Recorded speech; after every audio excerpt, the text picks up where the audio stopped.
حمزہ شہباز کی کامیابی کا صحرا شجاعت یا زرداری کو، نتیجہ حیران کن یا خاصا پریشان کن، زبردست بحث۔ پاکستان مسلم لیگ قاف کے 10 ووٹ مسترد کرانے اور حمزہ شہباز کی وزارت اعلیٰ کا منصب برقرار رکھنے کا اصل کریڈٹ کس کو جاتا ہے؟ بعض حلقوں اور طبقوں کے نزدیک یہ نتیجہ حیران کن اور بعض کے نزدیک خاصا پریشان کن تھا، لیکن حکومت کی بعض شخصیات جن میں وزیر داخلہ رانا ثناء اللہ سر فہرست تھے،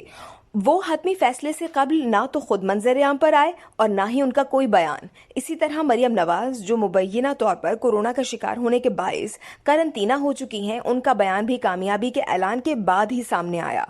انہوں نے اس دوران کسی اضطراب کا مظاہرہ نہیں کیا۔ اب ایک طرف تو مسلم لیگ نون کے حلقے اس فتح اور کامیابی کا سہارا کریڈٹ مسلم لیگ قاف کے صدر چودھری شجاعت حسین کے پلڑے میں ڈال رہے ہیں، اور یہ ہدایت بھی کی جا رہی ہے کہ مسلم لیگی زعما اس حوالے سے بیانات دیں اور چودھری شجاعت حسین کو خراج تحسین اور ستائش پیش کی جائے کہ انہوں نے اپنے رشتوں اور تعلق کی قیمت پر ملک کی مفاد کو پیش نظر رکھتے ہوئے یہ فیصلہ کیا کہ وہ عمران خان کے امیدوار کو کسی صورت ووٹ نہیں دیں گے، خواہ وہ کوئی بھی ہو، اور اس طرح انہوں نے حمزہ شہباز کی وزارت اعلیٰ برقرار رکھنے کی بنیاد رکھی۔ اس ویڈیو سے صرف اتنا ہی، مزید جاننے کے لیے سبسکرائب کیجیے ڈیلی جنگ یوٹیوب چینل اور لائک کیجیے ڈیلی جنگ فیس بک پیج۔